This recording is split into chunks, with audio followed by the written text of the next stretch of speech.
খুলনা প্রকৌশল ও প্রযুক্তি বিশ্ববিদ্যালয়ের কুয়েটের এক কর্মচারীর বাড়িতে দুর্বৃত্তদের গুলিবর্ষণের ঘটনা ঘটেছে।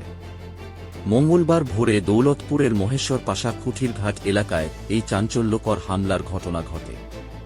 সূত্রে জানা গেছে, কুয়েটের কর্মচারী মহসিন শেখ লিটুর বাড়ি লক্ষ্য করে একদল দুর্বৃত্ত একাধারে বেশ কয়েক রাউন্ড গুলি ছোঁড়ে। তবে সৌভাগ্যবশত বাড়িতে থাকা কেউ আহত হননি। এ ঘটনায় স্থানীয়দের মাঝে চরম আতঙ্ক ছড়িয়ে পড়েছে। সিসিটিভি ফুটেজে দেখা যায়, মাথায় হেলমেট পরিহিত কয়েকজন যুবক 4টি মোটরসাইকেলে করে আসে। তারা বাড়ির সামনে এসে দাঁড়ায়, তারপর মোটরসাইকেল থেকে নেমে মহসিনের রুম লক্ষ্য করে এলোপাতাড়ি গুলি ছোঁড়ে।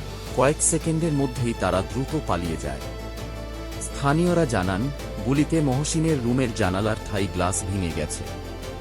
ঘটনার সময় মহসিন মসজিদে ফজরের নামাজ পড়ছিলেন, তবে তার স্ত্রী ও 2 সন্তান তখন ঘুমিয়েছিলেন। অল্পের জন্য বড় দুর্ঘটনা এড়ানো গেছে বলে জানান প্রতিবেশীরা। ঘটনার পর থেকে মহসিনকে আর বাড়িতে পাওয়া যায়নি, এমনকি তার মোবাইল নম্বরেও যোগাযোগ করা যায়নি। এতে পুরো ঘটনা ঘিরে আরও রহস্য তৈরি হয়েছে। দৌলতপুর থানার ভারপ্রাপ্ত কর্মকর্তা রফিক ইসলাম জানিয়েছেন, দুর্বৃত্তরা গুলি ছুড়ে পালিয়ে যায় এবং ঘটনাস্থল থেকে 6 রাউন্ড গুলির খোসা উদ্ধার করা হয়েছে।